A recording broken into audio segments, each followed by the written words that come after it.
Good afternoon, everyone. Welcome aboard the Pictured Rocks Express. I cruise out to the Pictured Rocks today. We'll cover a distance of 32 miles round trip. There's also a mineral spring water that comes out of the cliff and runs down its face. Those minerals leave stains behind. Almost looks like somebody painted the face of the cliff. Now, along the way, we'll see a couple waterfalls. A boat they are riding on is called the Pictured Rocks Express. She was built in Somerset, Massachusetts in 1988. Express is 79 feet long, can carry over 300 passengers. We have just a little over 100 today. And she's powered by two Caterpillar diesel engines. 3508s, running at 1,300 horsepower apiece. Plumb over your head. Very fashionable thin black belt goes around behind your back. Snaps into a D-ring in front. And you pull on the loose end of the belt for a perfect fit.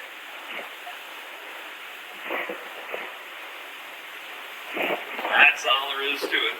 Miles from here, straight north of Canada. That Lake Superior is 400 miles long. From Duluth, Minnesota to St. Marie, Michigan. About the same size as the state of Maine. And for those more familiar with Europe, it's the same size as the country of Austria. In fact, if you take all the water from the other four Great Lakes, still wouldn't add up to the amount of water that's in Lake Superior. Sure, the whole lake is 45 degrees.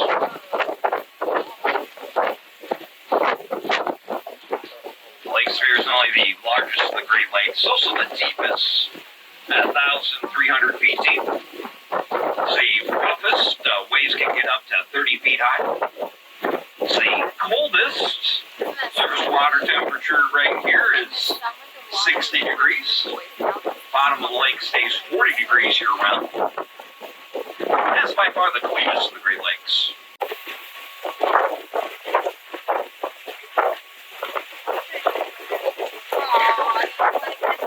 We're getting closer to the start of the Pictured Rocks. This is a Cambrian sandstone formation.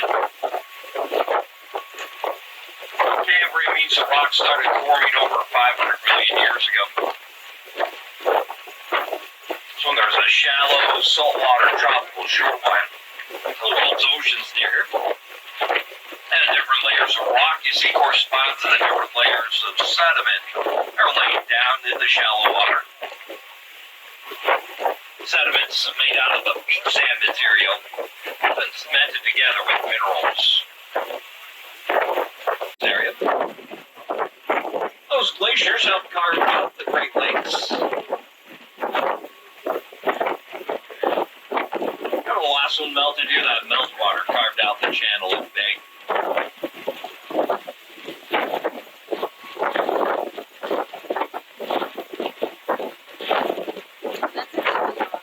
You see above the water line, kind of a wet-colored area. You might wonder, well, is that from the lake level or tides or something? And the answer is no, it's not from that. The lake is actually very stable. It only varies a foot or two. The wetness, that's from a spring water coming out of the base of the cliff, and the colors are from minerals that are in the water. So it's a mineral spring water coming out. And we'll see a lot more of that farther on down.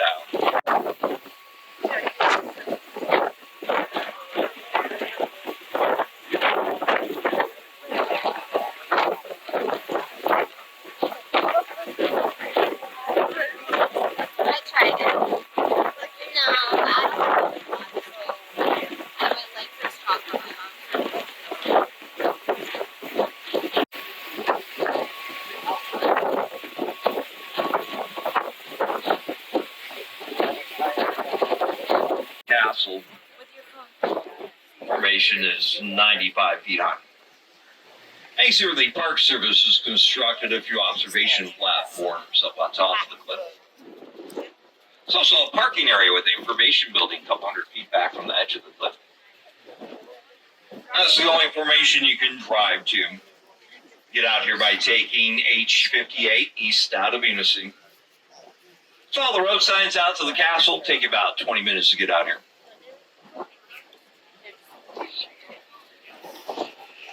The road that goes to the castle also comes down to the sand beach. It's called Miners Beach. Great place to explore. You have miners work around this end of the beach. Small waterfalls, Millions Falls on the other end. This is also where the sea kayakers drive to set their kayaks in the water so they can paddle along the Pictured Rocks cliffs. And the last place where a road comes close to the shoreline. National Lakeshore extends from Munising to the town of Grand Marais, distance of 42 miles. The park itself is just a few miles wide, since it's a strip of land that protects the shoreline. The Pictured Rocks cliffs extend for 12 miles, and we'll be covering 11 of those today, so we've got a lot to see. No more roads out to the Pictured Rocks cliffs after this point. Where you see the cliffs from land is a hiking trail, follows along the top of the cliffs. That hiking trail starts at Munising and ends in Grand Marais. It covers the full 42 miles of the park. There are ways where you can access sections of the trail through daily sun. And this Lakeshore Trail is part of the much longer North Country Trail. It goes from North Dakota to Vermont. Distance of 4,800 miles.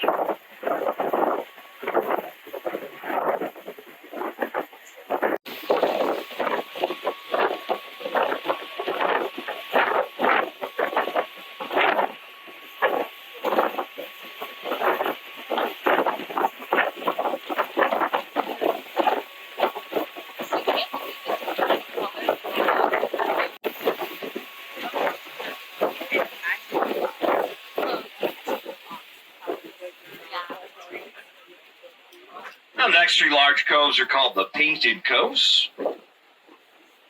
This sandstone has very little color. It's a pale tan like our beach sand. Other colors we're starting to see here are caused by minerals that are embedded in the sandstone, like the gray colors you see in the first cove. And from a mineral, spring water comes out from in between the layers of rock, like the red streaks. That spring water comes from deep underground where it's pressurized, pushed up through the gap between the two layers of sandstone, and as it's moving up, it dissolves the minerals that are in the rock. So when it runs down the base of the cliff, leaves a stain of that mineral behind. Just like if you had too much iron in your tap water, leave a red streak at the back of your sink. Browns, reds, oranges, and purples you see them through here, those are iron. White is from calcium. Black is from manganese. And later on, we'll see blues and greens from copper. You'll see yellows and oranges on the dry sections of the cliff. That's also iron. Little specks of iron embedded in the sandstone.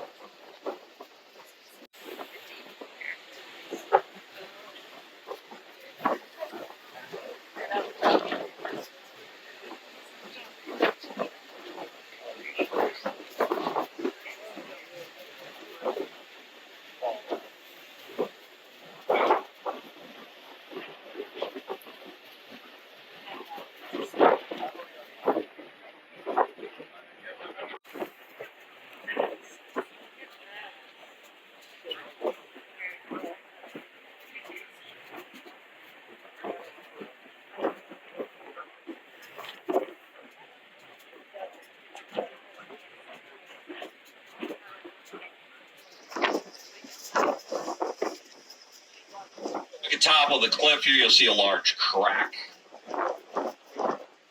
It's like that section of the cliff could cave in at any moment. But don't hold your breath. Crack formed 16 years ago and hasn't changed. Having cave-in stone next to it. On average, Pictured Rocks receives one major cave-in per year. Normally happens in the early springtime. Cave-ins are caused by the waves undercutting the foundation of the cliffs, and from the water getting into the cracks and freezing, it expands and acts like a wedge.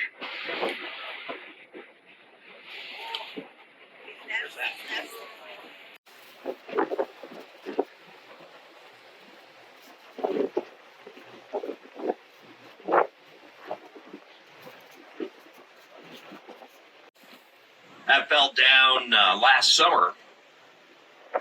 Very unusual to have cave-ins during the summertime, especially this large. What's even more unusual is there was a pontoon boat right here when that came down.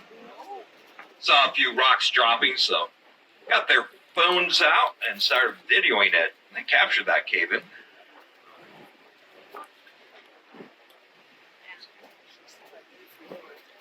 If you haven't seen it already, it's pretty amazing. And if you do search for it, all you have to do is type in "backup Brad." I'll get into it.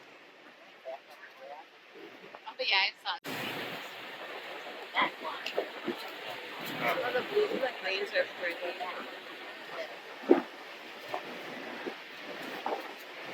Behind?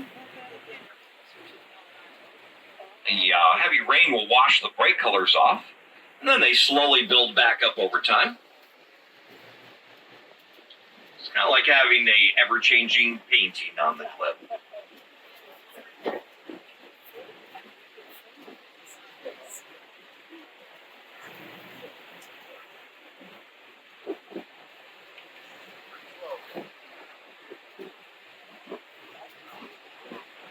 See how clear the water is?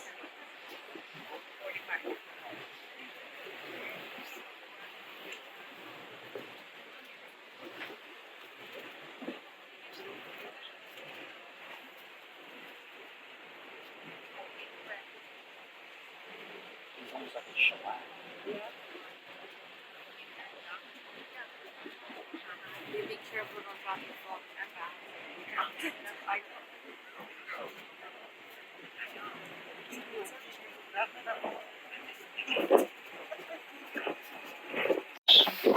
Despite its name, this is called Mosquito Beach. And between the two sandbanks, Mosquito River empties into Lake Superior. The river has one of the best rainbow trout runs in the spring. That's one of the fish we take with that.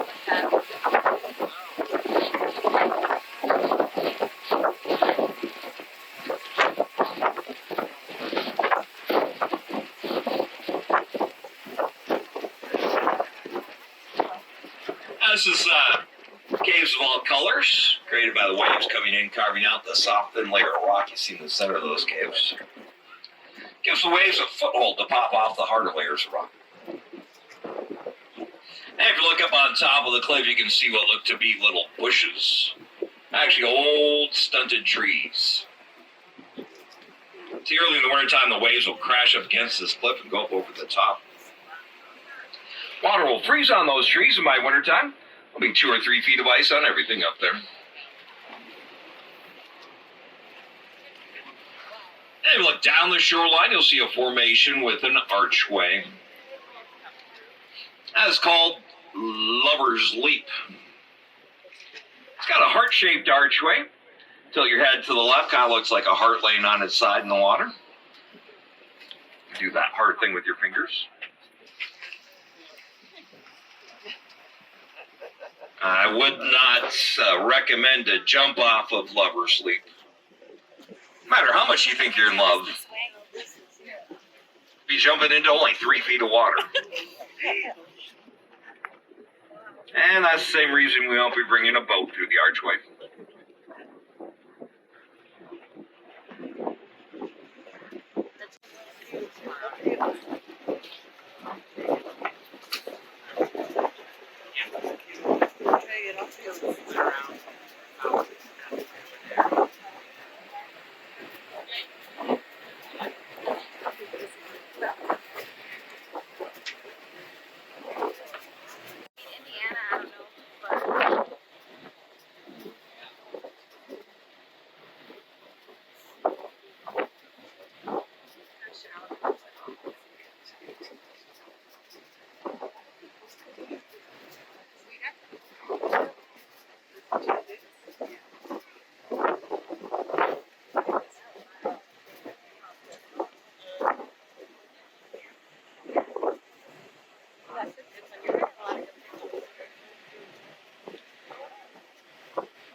Yeah.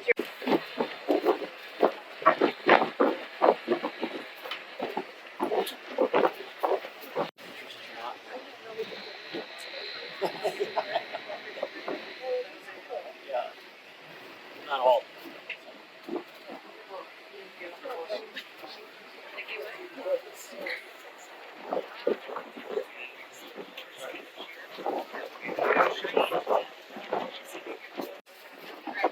Remember when I said that large cave-ins are rare during the summertime? Well, Mother Nature always gets the last word here. It was undercut by the waves. It came down during a storm with 18-foot high waves. Can you get a picture?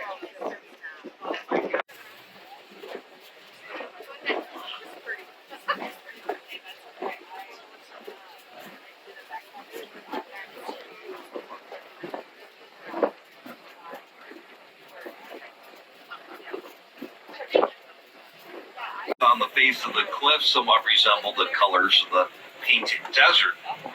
Now, whether it does or not, I wouldn't know because I've never been to the painted desert.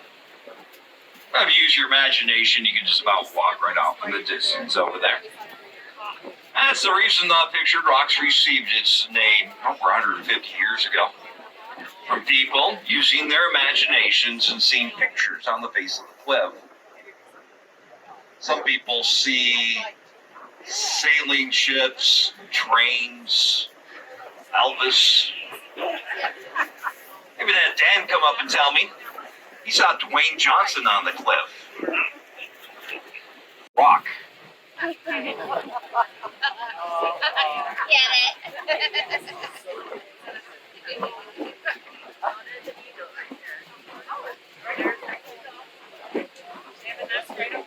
A bald eagle's flying off to our right there, just above the tree line, close to the boat.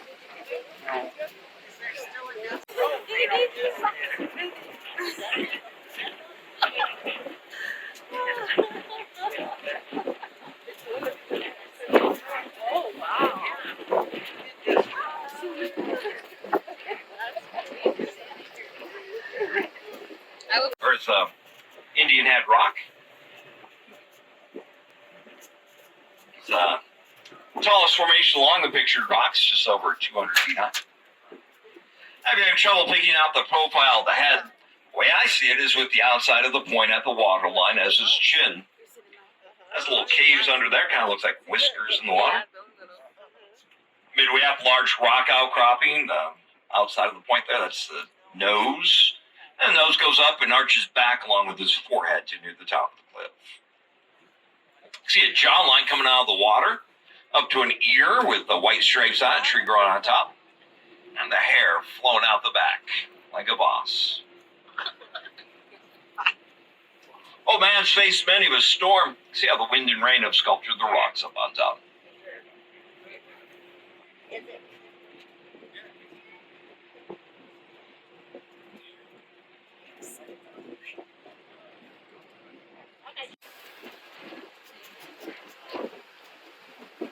Next point coming up midway up the ledges with dark birds. Those are cormorants. Very good at swimming underwater, catching fish. Unlike duck's feathers, their feathers get wet right away. That helps them though, makes them less buoyant so they can swim deeper in the water, catch more fish. That's why sometimes you'll see them with their wings spread out like this one on the point, dry off their feathers there. Oh, look, he spreads his wings out like right on time.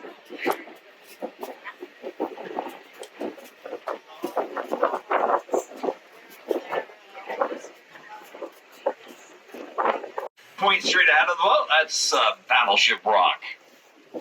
They'll swing out into the lake, look past the bow of the battleship towards the sand beach. That'll be a dream. You'll be able to see what we call Battleship Row. These are the sterns or back ends of several of the old-time sailing vessels, like old pirate ships all lined up on the row here. Just beyond the point here. Now there's the beach. And here they come. Battleship Row.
And next 2 points of rock are the drums, resemble bear's legs.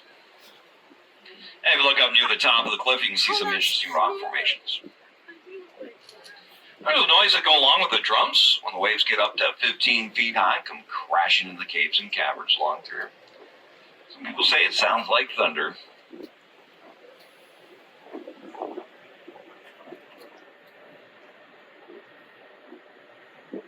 Into this last large cove.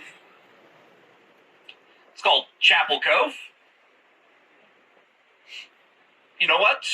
We're ahead of schedule. Let's take a closer look at Chapel Cove.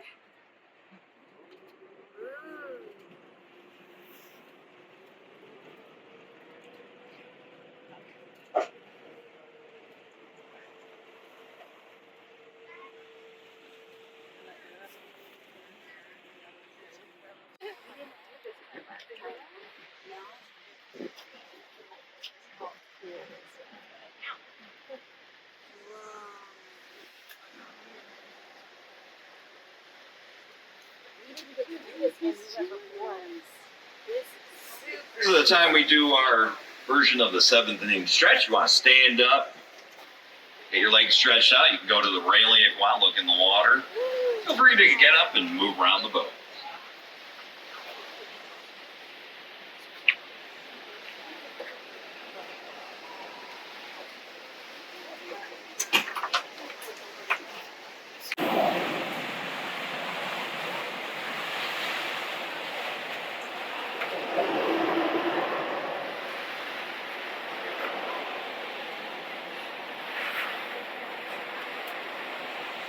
This is called Chapel Cove. If you look over the side, you can see down the bottom of the cove here. Water depth is 18 feet.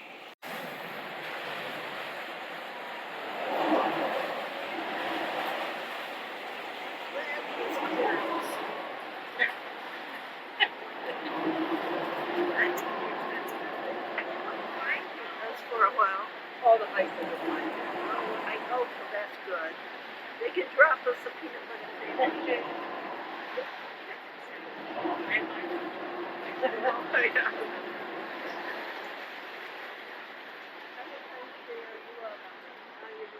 Now off to the right, you'll see Battleship Row here.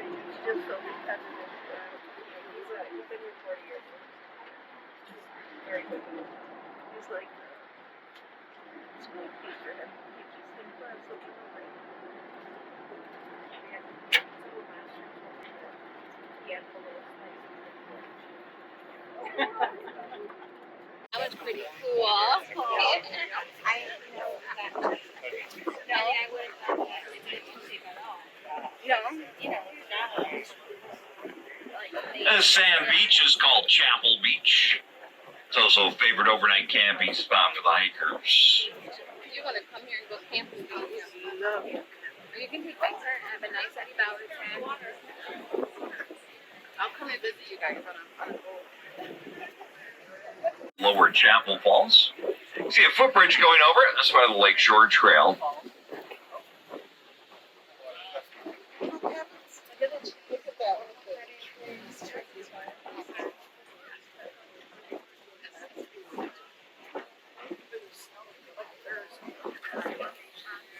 And this is Chapel Rock. It's got the lone white pine tree up on top there. Not enough soil up there for that tree to survive, though. See the bare roots at the base of the tree if you look carefully.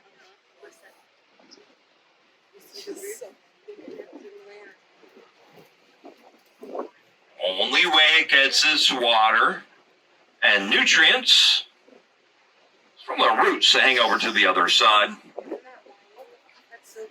See those roots hanging off the left side of Chapel Rock? Used to be a stone archway supporting those roots, but I caved in over 75 years ago.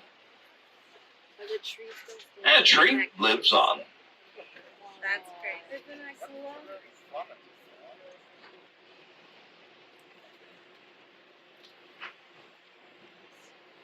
sandstone. Still holding on.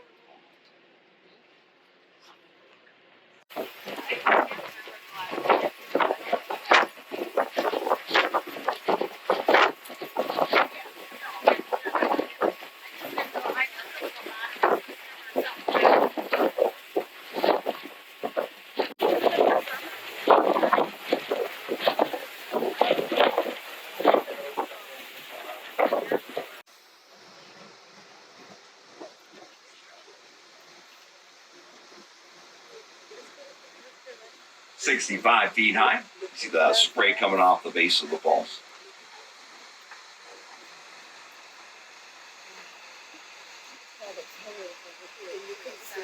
This waterfall runs all year long. This is spring fed. Winter time, it forms a huge ice column with the water still flowing through the center of that column. That's the Basaba Point way off in the distance.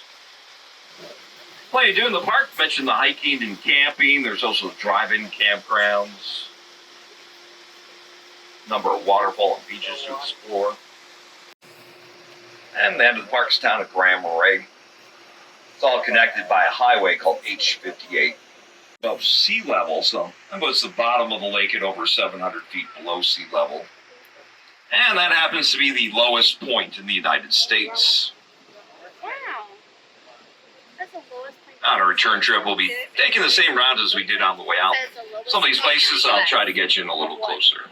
Anything. I don't know, anything. This is about like.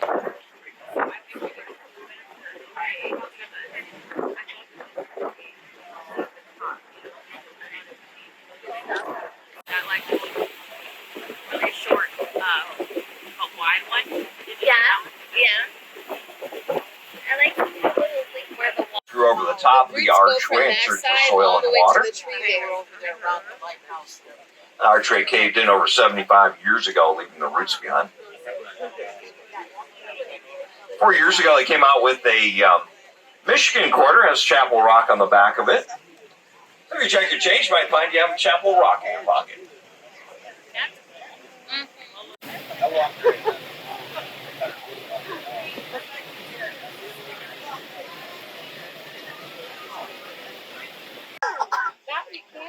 And the other side of the point is Chapel Cove. That's where we're able to fit the boat.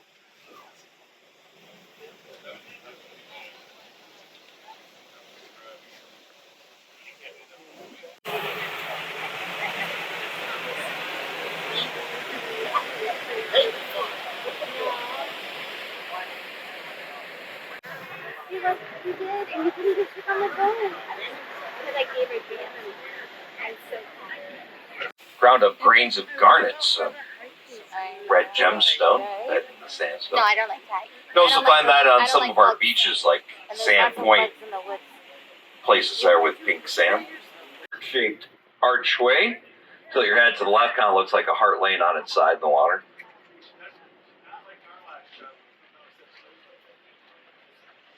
I recognize it from the Pure Michigan advertisement campaigns or some.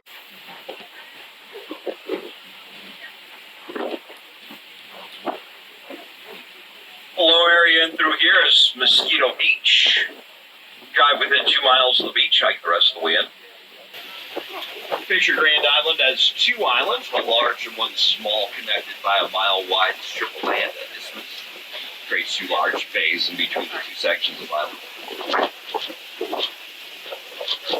Now we're bringing you over here close to Grand Island, show you an old lighthouse. The East Channel Grand Island Lighthouse. Be coming up on the right, and then we'll turn so people on the left side can see it.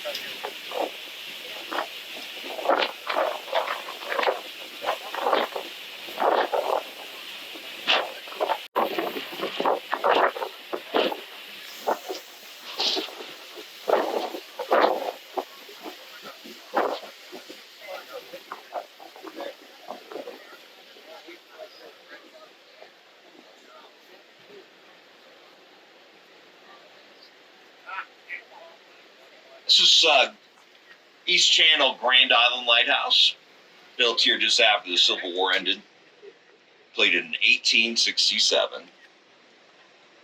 makes it over 150 years old. Lighthouse is no longer in operation, though. Lighthouse keeper turned off the kerosene lamp for the last time over 100 years ago. This one was replaced by range lights in Munising. Lighthouse was built to last. Very little maintenance has been done on it the past century. As up until about 20 years ago, a committee was formed to help preserve the lighthouse. Built a break wall around it, protect it from erosion, placed some of the wood siding, and redid the lantern room up on top. It's got a new copper roof, copper globe up there.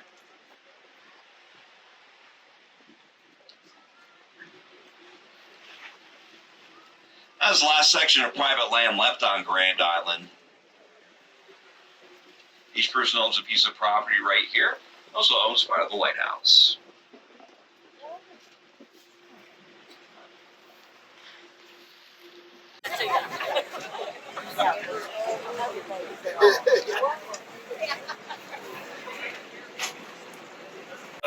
Invasion of the sea lamprey in the late 1950s, along with a bit of overfishing, wiped out a lot of the fish. A lot of the fishing companies. Right now, there's 3 that operate a lot of it. Sea lamprey are a primitive fish. Get to be about a foot and a half long, kind of tubular shape, so it looks a bit like an eel. They are a parasitic fish, though. For mouth, they have the sucker with little teeth inside, and they use that to attach to the side of larger fish. Then they use their tongue, has a little tooth on it, to scrape away the skin and suck the fluids out of the fish, typically killing them. Normally found in the ocean, they're able to get to the upper lakes where the Welland Canal is dug around Niagara Falls. Indian governments have been working to control the sea lamprey population, doing an excellent job. Whitefish and lake trout have been making a good comeback. Now, if you enjoyed your ride out to the pictured rocks today, a number of ways you can show your appreciation.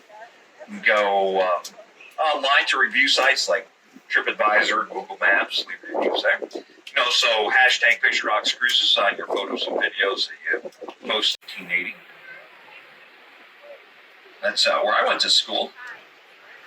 The cafeteria has a really nice view of the bay here, but I think that's kind of lost on the high schoolers. Now, in a few moments, we'll be docking. Everybody check around your seats, make sure you have all your things. On behalf of Dave, Dan, John, Allison, myself, Dave, and the rest of Pictured Rocks Cruises, hope you enjoyed your ride out to the Pictured Rocks today. You guys picked a real stunner of a trip, especially for October. Definitely a top 10 trip in October. Got the nice sun and nice calm. Thursday, it's supposed to be like 15-foot waves and mixed rain and snow, so that's more of the typical weather this time of year. And we hope you have a safe and enjoyable vacation. Been a great group of people. Thank you very much.